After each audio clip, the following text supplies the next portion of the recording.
Sasabak sa matinding pagsasanay ang 31 bagong Port Police trainees ng Philippine Ports Authority sa PPA Training Center sa San Fernando, La Union para sa 90-day Basic Port Police Course ngayong Lunes, June 22.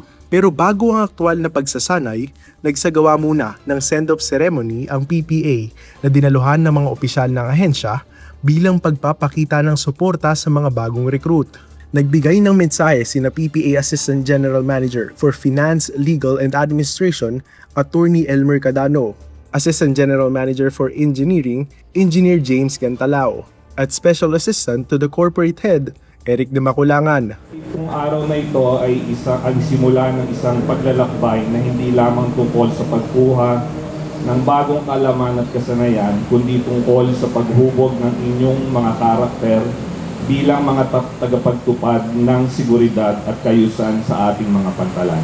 Nakiisa rin sa programa sina Assistant General Manager for Operations, Attorney Mark John Palomar, Human Resource Management Department Manager, Victoria Gore, Administrative Services Department Acting Manager, John Gabriel Manansala, at Port Police Department Manager, Genaro Mancho Jr.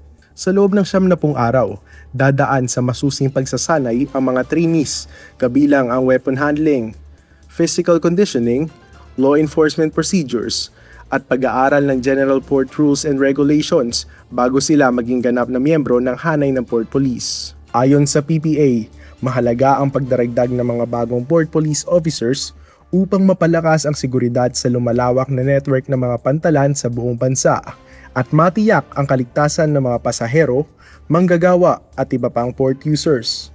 Bahagi ito ng patuloy na pagpapalakas ng maritime security at law enforcement capability ng ahensya upang makasabay sa patuloy na pagdami ng operasyon at serbisyo sa mga pantalan sa buong Pilipinas. Ike Panagiton para sa PPA TV.